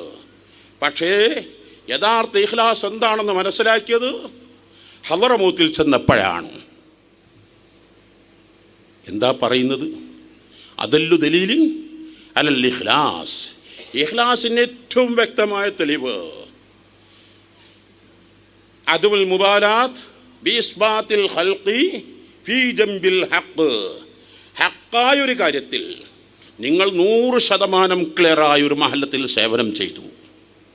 അതിന് പ്രശംസകളൊന്നും നിങ്ങൾക്ക് ലഭിച്ചില്ല, ആനുകൂല്യങ്ങളൊന്നും നിങ്ങൾക്ക് ലഭിച്ചില്ല, ശമ്പളങ്ങളും നിങ്ങൾക്ക് ലഭിച്ചില്ല. നിങ്ങൾക്ക് മാത്രമല്ല, വളരെ പ്രതികൂലമായി നിങ്ങൾ അവിടെ നിന്ന് കേൾക്കേണ്ടി വന്നു. അപ്പോഴും നിങ്ങളത് പരിഗണിക്കുന്നില്ല എങ്കിൽ അതാണ് ഇഖ്ലാസ്. മഹാനായ ഖുതുബ് ദഅവത്തി വൽ ഇർഷാദ് അദ്ദാഇ ബി ഖൗലിഹി വഫീലി അബ്ദുല്ലാഹിൽ ഹദ്ദാദ് പറയുന്നത്, ഞാൻ പറഞ്ഞു ഇഖ്ലാസ് പഠിച്ച അവിടെ നിന്നാന്ന്. എങ്ങനെ? ഹളറമൗത്തിൽ തരീമിൽ ബിദായത്തുസ്സന വനിഹാത്തുസ്സന, വർഷാവസാനം, വർഷാരംഭം അഥവാ അറബി ഹിജ്രി വർഷമനുസരിച്ച് ദുൽഹജ്ജ് 26, 27, 28, 29, മുഹറം 1, 2 വലിയ ഹിജാബത്തുള്ള ദിവസങ്ങളാണത്. ഔലിയാക്കൾ ആരിഫീങ്ങളൊക്കെ വളരെ പുണ്യം കൽപ്പിക്കുന്ന, നമ്മളൊക്കെ പുണ്യം കൽപ്പിക്കാറുണ്ടോ? അവിടെ ഹളറമൗത്തിൽ ദാറുൽ മുസ്തഫയിൽ മഹാനായ ലോക പണ്ഡിതൻ, ഈ വിനീതൻ്റെ ഷെയ്ഖ് അൽ ഹബീബ് അൽ ഹാലിമുൽ അല്ലാമ അഷേഖ് ഹബീബ് ഉമർ ഹഫിളഹുല്ലാഹ് വലിയ മുൽത്തഖൽ ഉലമാ നടത്തും, മുൽത്തഖ ദുആത്ത് നടത്തും. പല പ്രാവശ്യം വിനീതൻ സംബന്ധിച്ചിട്ടുണ്ട്, വിശിഷ്ടാതിഥിയായിട്ടുണ്ട്, പ്രഭാഷണം നടത്തിയിട്ടുണ്ട്. പക്ഷേ ഇപ്പോൾ ആ നാടും ഇന്ത്യയും തമ്മിൽ പ്രശ്നങ്ങളെ ബ്ലാക്ക് പട്ടികയിൽ വന്നതിന് ശേഷം പോയിട്ടില്ല എന്ന് മാത്രം. അങ്ങനെ ഒരു പ്രാവശ്യം 50 ആളുകളായിട്ടാണ് പോയത്. അതിൽ വലിയ വലിയ ഉമറാക്കൾ കൂടെയുണ്ട്, മഅദില്ല ഉസ്താദുമാരും ശിഷ്യന്മാരുമുണ്ട്. 2 വീടുകളിലാണ് താമസം. ഈ വീട്ടിൽ താമസിക്കുന്ന വീടിനേക്കാൾ കൂടുതൽ സൗകര്യവും സംവിധാനങ്ങളും മഅദില്ല കുട്ടികൾ താമസിക്കുന്ന വീടിനാണ്. അപ്പോൾ അവർക്ക് കണ്ട് വല്ലാതെ പ്രയാസമായി. അവർ വന്നിട്ട് പറഞ്ഞു, ഉസ്താദ് നമ്മൾ വീടൊന്ന് മാറണം, ഉസ്താദ് ഈ വീട്ടിൽ വിഷമിക്കുന്നത് ഞങ്ങൾക്ക് ഇഷ്ടമല്ല, ഞങ്ങൾ ഇങ്ങോട്ട് വരാം, ഉസ്താദ് അങ്ങോട്ടേക്ക് വരണം. അങ്ങനെ എൻ്റെ കോർഡിനേറ്റർ മുനസ്സിക്കിനെ വിളിച്ചു. മുനസ്സിക്കിനോട് അവർ പറഞ്ഞു, മുനസ്സിക്ക് ഒരു പ്രയാസം പറഞ്ഞു, ഈ വീട്ടുകാരൻ അദ്ദേഹത്തെ എന്നെ വല്ലാതെ സ്നേഹിക്കുന്ന ആളാണ് പോൽ, അദ്ദേഹത്തിൻ്റെ ജീവിതത്തിൽ വലിയൊരു സ്വപ്നമായിരുന്നു പോൽ ഈ വിനീതൻ ആ വീട്ടിൽ താമസിക്കണമെന്ന്. അപ്പോൾ ആ വീട്ടുകാരന് ഇഷ്ടപ്പെടില്ല. എന്നാൽ പിന്നെ ആ ഇഷ്ടമാണല്ലോ വലുത്. അങ്ങനെ 15 ദിവസം ആ വീട്ടിൽ താമസിച്ചു. ഒരിക്കൽ പോലും ആ വീട്ടുകാരന് ഫോണിലോ മറ്റോ ബന്ധപ്പെടാൻ കഴിഞ്ഞില്ല. അങ്ങനെ സന്ന എയർപോർട്ടിലെത്തി. അപ്പോഴേ ഓർമ്മ വരുന്നു, ഫോൺ നമ്പർ വാങ്ങായിരുന്നല്ലോ. വൈശിന്യം നടക്കുമ്പോൾ ധാരാളം വിശിഷ്ടാതിഥികൾ പല വീടുകളും താമസിച്ചിട്ടുണ്ട്. ആ വീടുകളൊക്കെ പ്രവാസികളുടെ വീടുകളാണ്, ഒഴിഞ്ഞു കിടന്ന വീടുകളാണ്. അവർ ഒന്നായി ഒഴിവാക്കി തന്നതാണ്. ഈ വിനിതം കരുതി അങ്ങനെയാണ്. അങ്ങനെ സന്ന എയർപോർട്ടിലെത്തി ആ വീട്ടുകാരൻ്റെ നമ്പർ സംഘടിപ്പിച്ച് ആ വീട്ടുകാരനെ വിളിക്കാൻ ശ്രമിച്ചു. അപ്പോഴാണ് പറഞ്ഞത്, ആ വീട്ടുകാരനും ഭാര്യയും കുട്ടികളും ഈ 15 ദിവസം ഈ അണ്ടർഗ്രൗണ്ടിലുണ്ട്. എവിടെ ഉണ്ട്? ഈ വീട്ടിൽ അണ്ടർഗ്രൗണ്ടിലുണ്ട്, താമസിക്കുന്നുണ്ട്. ഒരൊറ്റ ദിവസം പോലും മുഖം അദ്ദേഹം കാണിച്ചു തന്നില്ല. മഹാനായ ഖുതുബുദ്ദഅവത്ത് വൽ ഇർഷാദ് അദ്ദാഇ ബിഖൗലിഹി വഫീലിഹി അബ്ദുല്ലാഹിൽ ഹദ്ദാദ് റളിയല്ലാഹു അൻഹു നമുക്ക് പഠിപ്പിച്ചിരുന്ന ഇഖ്ലാസ് അതാണ്. അദല്ലു ദലീലിൻ അലൽ ഇഖ്ലാസ് അദമുൽ മുബാലാത്ത് ബിഇസ്ഖാത്തിൽ ഖൽഖി ഫീ ജംബിൽ ഹഖ്.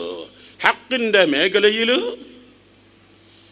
സത്യത്തിന് വേണ്ടി ആത്മാർത്ഥമായി സേവനം ചെയ്തു. പക്ഷേ ഒരു പ്രതികരണവും കിട്ടില്ല. എന്നിരുന്നാലും അതിൽ പ്രശ്നമാക്കരുത്. ഞാനിപ്പോഴും സംഭവം ഓർക്കുകയാണ്. ആദ്യം ദർസ് നടത്തിയിരുന്നത് കോണോമ്പാറ പള്ളിയിലാണല്ലോ. 12 കൊല്ലത്തോളം ദർസ് നടത്തിയിട്ടുണ്ട്. അന്നൊക്കെ ആദ്യഘട്ടത്തിലൊക്കെ നല്ലോണം ഭക്ഷണം കഴിക്കുന്ന ടൈമാണ്. 16 ദർസും നടത്തും, ഭക്ഷണം നന്നായി കഴിക്കും. പക്ഷേ ഭക്ഷണം വളരെ മോശമായിരിക്കും. ഒരു പത്രിക കൊണ്ടുവരിക. അപ്പോൾ ഈ സങ്കടമൊക്കെ എനിക്ക് പറയാനുള്ളത് താജുലുമയോടാണ്. താജുലുമൻ്റെ അടുത്ത് നിന്നു. ഈ വിനുതിനുണ്ട്, ഉപ്പിയുണ്ട്, ജ്യേഷ്ഠനും ഉണ്ട്. താജുൽ പറഞ്ഞു ഒന്നിച്ച് ഭക്ഷണം കഴിക്കാമെന്ന് പറഞ്ഞു. അൽഹംദുലില്ലാ, സന്തോഷമായല്ലോ. താജുലുമൻ്റെ ഭക്ഷണമാണല്ലോ, അത് എത്ര ടോപ്പായിരിക്കും. സമസ്ത പ്രസിഡൻ്റെ ഭക്ഷണമല്ലേ, അതൊന്ന് കഴിച്ചാൽ എന്തായിരിക്കും. അപ്പം പാത്രം തുറന്ന് നോക്കുമ്പോൾ 4 നൈസ് പത്തിരി ഉണ്ട്. ഒരു പത്തിരി ഉപ്പക്കും കൊടുത്തു, ഒരു പത്തിരി ഇക്കാക്കും കൊടുത്തു, ഒരു പത്തിരി ഇരിക്കുന്നു, ഒരു പത്തിരി താജുലമേ. 2 ചെറിയ അയില കഷ്ണം പൊരിച്ചതും എല്ലാ കറിയും വെച്ചിട്ടില്ല. വരട്ടാന്നോ അത് പിന്നെ ഇനി അതൊക്കെ മതി. അങ്ങനെ വീണ്ടും അവഗണനകൾ വളരെ ശക്തമായി, വളരെ പ്രയാസമായി. എങ്ങനെയെങ്കിലും അവിടുന്ന് വിട്ടെങ്കിലെന്ന് തോന്നി. അങ്ങനെ മഹാനായ റയീസുൽ ഉലമ സുലൈമാൻ ഉസ്താദ് ഹഫിളഹുല്ലാ വഫാത്തായ വൈലത്തൂര് ബാവസ്താദ് 2 പേരും കൂടി 2 അനുജന്മാർക്ക് ദർസ് തുടങ്ങിയിട്ട് താഴെ വള്ളിയിൽ ഇസ്മായിൽ തങ്ങൾക്കും അഞ്ചൻ ഹബീബുർ റഹ്മാൻ തങ്ങൾക്ക് പടിഞ്ഞാറ്റുപുരി ദർസ് തുടങ്ങണം. അങ്ങനെ വണ്ടിയിൽ ഇങ്ങനെ വരിക. ഓല് 2 ആളും ജീപ്പിൻ്റെ മുമ്പിലുണ്ട്, ഞാനാണെങ്കിലോ ജീപ്പിൻ്റെ ബാക്കിലുണ്ട്. ഞാൻ എൻ്റെ വിഷമങ്ങളും പ്രയാസങ്ങളും ഒക്കെ പറഞ്ഞു. എല്ലാം കേട്ട് കോണോമ്പാറ പള്ളി എത്തിയപ്പോൾ ഞാൻ പറഞ്ഞു, ഈ പള്ളിയിലാണ് ഞാൻ ദർസ് നടത്തുന്നതെന്ന് പറഞ്ഞു. അപ്പം എന്നോട് ചോദിച്ചു, എൻ്റെ വിഷമം പ്രയാസമെല്ലാം കൂടി പറയാം. എന്നാ ഞാനൊന്ന് പറയട്ടെ, നിങ്ങൾക്കൊരു കഥ പറഞ്ഞു തരട്ടെ വെച്ചിട്ട് വൈലത്തൊരു ഭാവസ്ഥാത്. അതെ, ഒരു കൊക്ക് കുറുക്കൻ്റെ കൊല്ലിയിൽ മുള്ളു കുടുങ്ങി. ആർക്കും രക്ഷപ്പെടുത്താൻ കഴിയുന്നില്ല. പലവരും പല പരിശ്രമങ്ങളും നടത്തി. കൊക്ക് വന്ന്, കൊക്കിൻ്റെ ചുണ്ട് കുറേ നീളമുണ്ടാവുമല്ലോ, അത് കൊത്തി കൊത്തി രക്ഷപ്പെടുത്തി. കുറുക്കൻ ശരിയായി. കുറേ കാലങ്ങൾക്ക് ശേഷം ഈ കൊക്കിനെ കുറുക്കനെ കണ്ടു. തീരെ മെയിൻ ചെയ്തില്ല. അതുമുൽ മുബാലാത്ത്, തീരെ മെയിൻ ചെയ്തില്ല. അപ്പം കുറുക്കൻ കൊക്ക് ചോദിച്ചു, അല്ല ഇന്നെ മറന്നുപോയല്ലോ, എൻ്റെ കൊല്ലിയിൽ മുള്ളു കുടുങ്ങിയിട്ട് ഞാനല്ലേ രക്ഷപ്പെടുത്തിയത്, ഈ പിന്നെ മറന്നുപോയോ? അതിന് കുറുക്കൻ പറഞ്ഞു, ഇന്നെ മറന്നല്ലേ, എനിക്ക് ഏറ്റവും ഇഷ്ടപ്പെട്ട മാംസമാണ് എൻ്റെ മാംസം.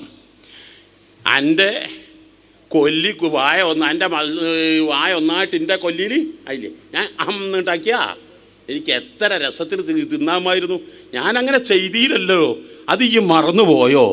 എന്നിട്ട് എന്നോട് പറഞ്ഞു, നിങ്ങളിങ്ങനൊക്കെ ഈ മഹല്ലത്തിൽ നിന്ന് നിങ്ങളിങ്ങനൊക്കെ പരസ്യമായി പ്രവർത്തിച്ച നിങ്ങളവർ പുറത്താക്കിയിട്ടൊന്നുമില്ലല്ലോ, നിങ്ങളിപ്പോഴും അവിടെ നിർത്തുന്നില്ലേ, അതെത്ര വലിയ ഗുണമാണ്.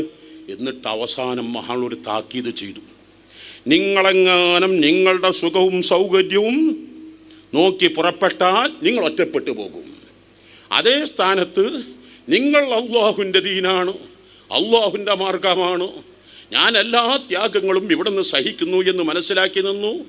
ഇവിടെ നിന്ന് നിങ്ങളെ വേണ്ടെന്ന് തോന്നി നിങ്ങൾ ഒഴിവാക്കുന്ന സമയമാണെങ്കിലോ അള്ളാഹു നിങ്ങളുടെ കൂടെ ഉണ്ടാകും, ശിർക്കുകളെല്ലാം നിങ്ങളുടെ കൂടെ ഉണ്ടാകും.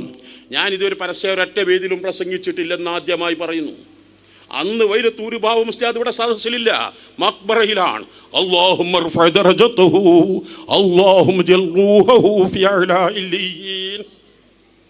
മഹാനുകളെന്ന് പറഞ്ഞ വാക്കാണ്. നിങ്ങളുടെ സൗകര്യവും നിങ്ങളുടെ ശമ്പളവും നിങ്ങളുടെ സംവിധാനങ്ങളും നോക്കി നിങ്ങൾ പുറപ്പെട്ടാൽ നിങ്ങൾ ഒറ്റയാണ്, നിങ്ങളുടെ കൂടെ ആരും ഉണ്ടാകൂല. അതേ സ്ഥാനത്തെല്ലാം നിങ്ങളിവിടെ സഹിച്ചു നിൽക്കുക എങ്കിൽ അള്ളാഹു നിങ്ങളുടെ കൂടെ ഉണ്ടാകും. അവർക്ക് ആവശ്യമില്ലെന്ന് തോന്നുമ്പോൾ നിങ്ങൾ പോകുകയാണെങ്കിൽ അള്ളാഹു നിങ്ങളുടെ കൂടെ ഉണ്ടാകും, ശിൽപ്പികൾ നിങ്ങളുടെ കൂടെ ഉണ്ടാകും, എല്ലാം വിജയിക്കും.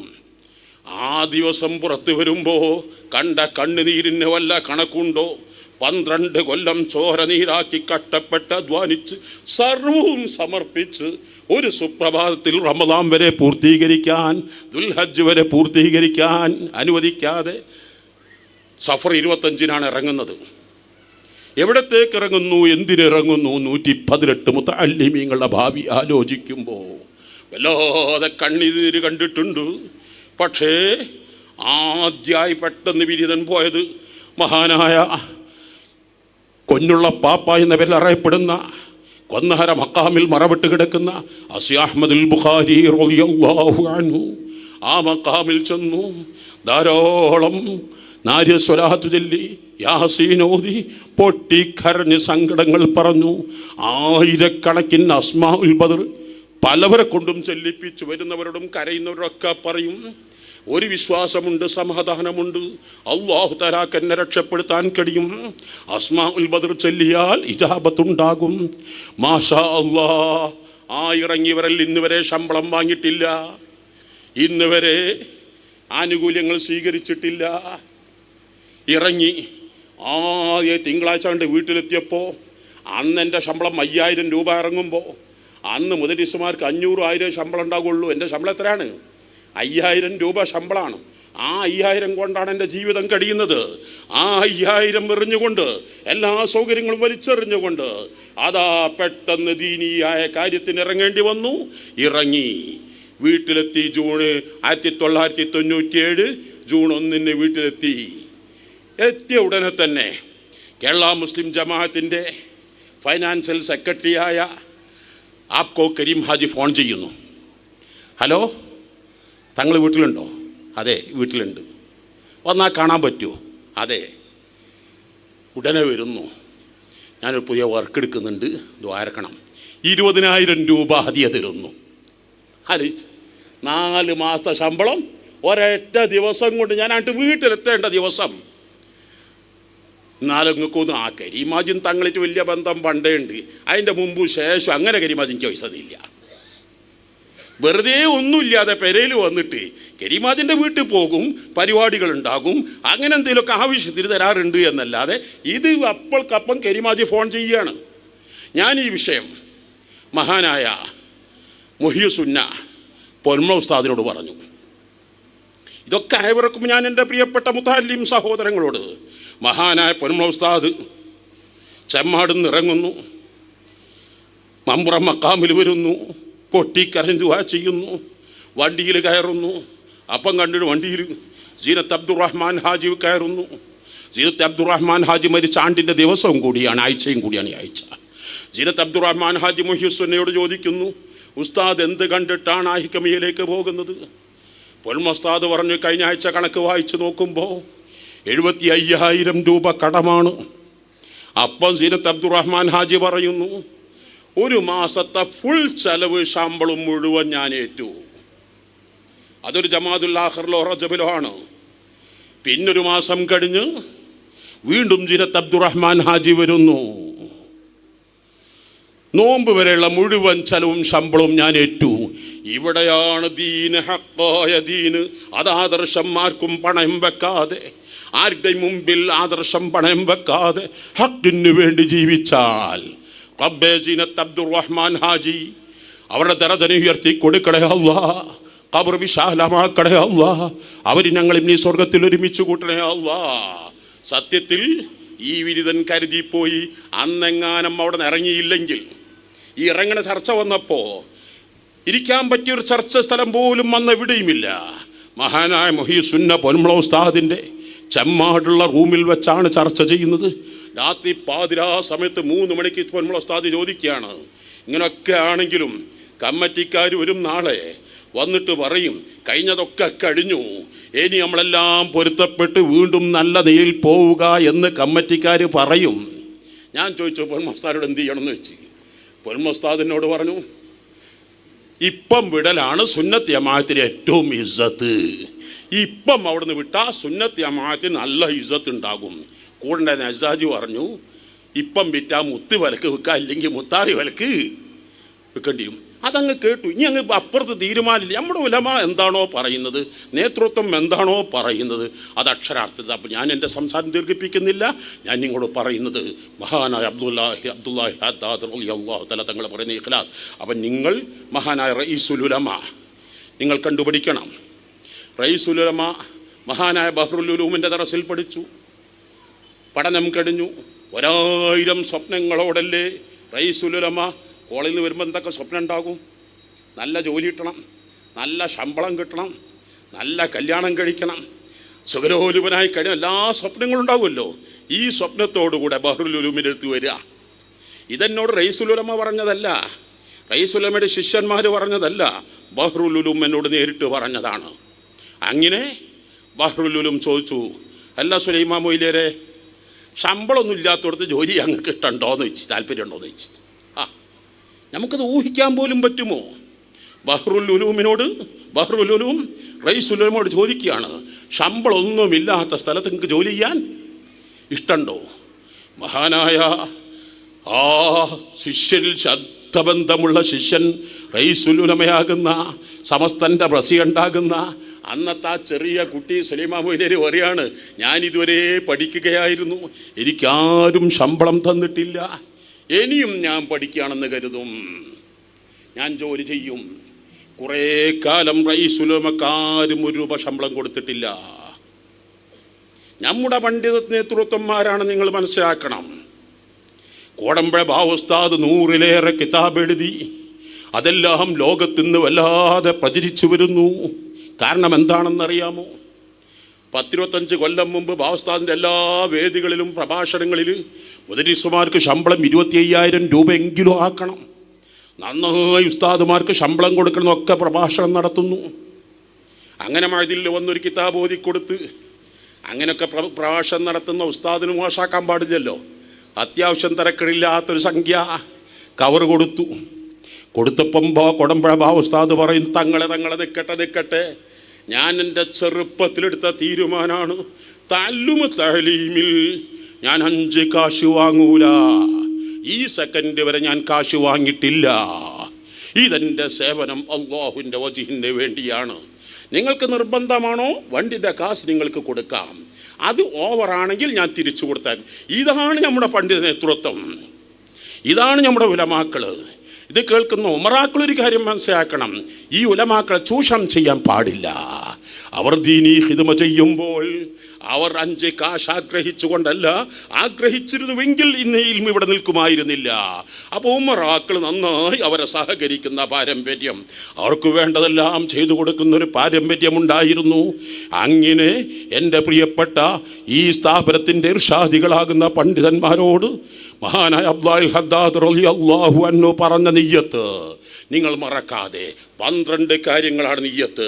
നവൈതു തഅല്ലുമ വത്തഅലീമ എന്ന് പറഞ്ഞോട്ടെ. നവൈതു അത്തഅല്ലുമ വത്തഅലീമ വത്തദക്കുറ വത്തദ്കീറ വൽഇഫാദത വൽഇസ്തിഫാദത വന്നഫഅ വൽഇൻതിഫാഅ വൽഹസ്സ അല തമസ്സുകി ബികിതാബില്ലാഹ് വസുന്നത്തി റസൂലിഹി വദ്ദുആ ഇലൽ ഹുദാ വദ്ദലാലത അലൽ ഖൈർ ഇബ്തിഗാഅ മർളാത്തില്ലാഹി വസവാബിഹി വഖുർബിഹി വവജിഹിഹി.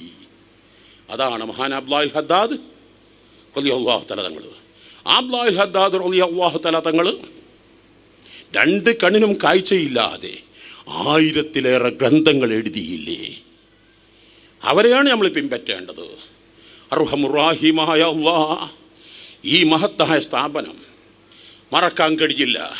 പ്രിയപ്പെട്ട തായപ്ര ഉസ്താദ് വളരെ കൂടുതൽ കഷ്ടപ്പെട്ട് അധ്വാനിച്ച് നമുക്ക് എത്രമാത്രം കഷ്ടപ്പെട്ടത്, എത്രമാത്രം പ്രയാസപ്പെട്ട് ജീവിതകാലം മുഴുവനും റബ്ബേ നീ പൂർണ്ണാരോഗ്യമുള്ള ദീർഘായുസ് നൽകണേ അല്ലാഹ്. ഈ ഇർഷാദികളെ ഉന്നത സ്ഥാനത്തിന് എത്തിക്കണേ അല്ലാഹ്. ഉന്ന വിജയം നൽകണേ അല്ലാഹ്. ഇതിന് കൂടെ നിന്ന ഉമറാക്കൾ ഏറ്റവും പ്രമുഖരാണ് ഖത്തർ മൂസ ഹാജി. നേരത്തെ ഉസ്താദ് പറഞ്ഞല്ലോ, മൂസ ഹാജി, അദ്ദേഹത്തിൻ്റെ ഉപ്പ അബ്ദുള്ള ഹാജി മരിച്ചു. അദ്ദേഹത്തിൻ്റെ ഉമ്മ നഫീസ ഹജ്ജുമ്മ മരണപ്പെട്ടു. അദ്ദേഹത്തിൻ്റെ ഭാര്യ, അദ്ദേഹത്തിൻ്റെ 3 മക്കൾ അൻവർ, സൽമാൻ, മുംതാസ്. ആ കുടുംബത്തിന് നീ ഖൈറു ബറക്കത്ത് നൽകണേ അല്ലാഹ്, ഖൈറു ബറക്കത്ത് നൽകണേ അല്ലാഹ് എന്ന് നിങ്ങൾ ദുആ ചെയ്യണം ഇൻഷാ അല്ലാഹ്. എന്നോട് തായപ്ര ഉസ്താദ് പറഞ്ഞത് പേരുസ്താദ് വരുന്നത് വരെ സംസാരിക്കണം എന്നാണ് എന്നോട് തായപ്ര ഉസ്താദ് പറഞ്ഞപ്പോൾ ഇൻഷാ അല്ലാഹ് എനിക്ക് നിർത്താനുള്ള സമയമായി. അല്ലാഹു അക്ബർ.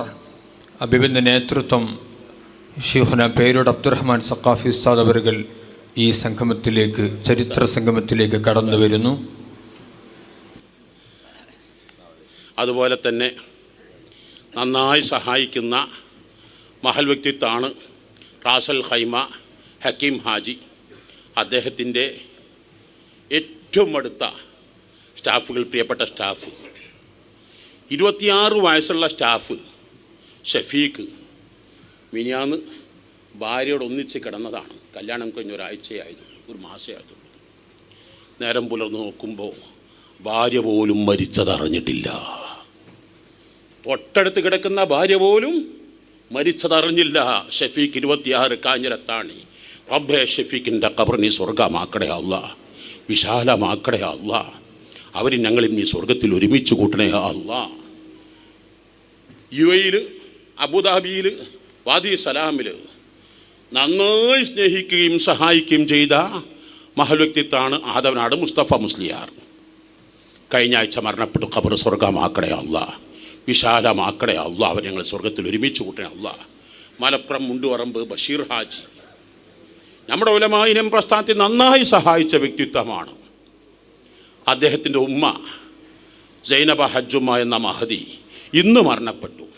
അർഹമുർ-റഹീമായ അല്ലാഹ് അദ്ദേഹത്തിൻ്റെ ഖബറിനെ ആ മഹദിയുടെ ഖബറിനെ സ്വർഗമാക്കണേ അല്ലാഹ്, വിശാലമാക്കണേ അല്ലാഹ്. അവരെ ഞങ്ങൾ നീ സ്വർഗത്തിൽ ഒരുമിച്ച് കൂട്ടണേ അല്ലാഹ്. അതുപോലെ തന്നെ കന്മനത്ത് നമ്മുടെ സജീവ പ്രവർത്തകൻ അബുദാബിയിൽ ഷബീബ്, അവരുടെ വാപ്പ ഇന്നലെ മരണപ്പെട്ടു. അർഹമുർ-റഹീമായ അല്ലാഹ് ആ ഉപ്പായുടെ ഖബറിനെ സ്വർഗമാക്കണേ അല്ലാഹ്, വിശാലമാക്കണേ അല്ലാഹ്. അവർ ഞങ്ങളും സ്വർഗത്തിൽ ഒരുമിച്ച് കൂട്ടണേ അല്ലാഹ്. നമ്മിൽ നിന്ന് മരണപ്പെട്ടു പോയ ധാരാളം വലിയ നേതൃത്വം, പ്രത്യേകിച്ച് ഖത്തർ മൂസ ഹാജി, അദ്ദേഹം ഈ സ്ഥാപനങ്ങളെല്ലാം പടുത്തുയർത്തിയത് അദ്ദേഹത്തിൻ്റെ അവിടെ ഖിദ്മ കൊണ്ടായിരുന്നു. കഴിഞ്ഞ മാസം നിഹായത്തുൽ ഖിദ്മ അദ്ദേഹത്തിൻ്റെ സർവീസ് അവസാനിക്കുന്നു എന്ന ലെറ്ററാണ് കിട്ടിയത്. ഞങ്ങളെല്ലാം പ്രയാസത്തിലാണ്. അർഹമുർ-റഹീമായ അല്ലാഹ് ഒരു വാതിലടക്കുമ്പോൾ പല വാതിൽ തുറക്കാൻ നിനക്ക് കഴിയും. നീ ആ വാതിലുകൾ തുറന്നു. നീ അദ്ദേഹത്തിന് ഇന്നേ വരെ ചെയ്തതിനേക്കാൾ കൂടുതൽ ചെയ്യാൻ നീ തൗഫീക്ക് നൽകണേ അല്ലാഹ്, നീ തൗഫീക്ക് നൽകണേ അല്ലാഹ്. ഇന്ന് രാവിലെ കോഴിക്കോട് ജില്ല സമസ്ത കേരള ജമിയത്തുൽ ഉലമയുടെ ജനറൽ ബോഡി കഴിഞ്ഞ് നേരെ പാലക്കാട് ജില്ലാ ജമിയത്തുൽ ഉലമ ജനറൽ ബോഡി കഴിഞ്ഞ് അത് കഴിഞ്ഞ് മണ്ണാർക്കാട് ഒരു പരിപാടി കഴിഞ്ഞ് ഇനിയും വേറൊരു പരിപാടിക്ക് കൂടി പോകാനുള്ളത് കൊണ്ട് ഞാൻ എൻ്റെ സംസാരം മുഴുവൻ നിർത്തുന്നു. മാത്രമല്ല എന്നോട് പറഞ്ഞ പേരുള്ള ഉസ്താദ് വരുന്നവരെ എങ്ങനെയെങ്കിലും പ്രസംഗിക്കണം എന്നാണ്. അർഹമുർ-റഹീമായ അല്ലാഹ് ഈ സ്ഥാപനത്തെ സഹായിക്കുന്ന മുഴുവൻ ആളുകൾക്കും നീ ഖൈറു ബറക്കത്ത് നൽകണേ അല്ലാഹ്, ഇസ്സത്ത് നൽകണേ അല്ലാഹ്, സലാമത്ത് നൽകണേ അല്ലാഹ്. അസ്സലാമു അലൈക്കും വറഹ്മത്തുള്ളാഹി വബറകാതുഹു. അതിവിശിഷ്ടമായ അനുഭവജ്ഞാനം കൊണ്ട് അറിവിൻ്റെ ആഴങ്ങൾ പ്രവാഹങ്ങളൊരുക്കി ഈ ചരിത്ര സംഗമത്തിൽ ശ്രദ്ധേയമാവുകയാണ്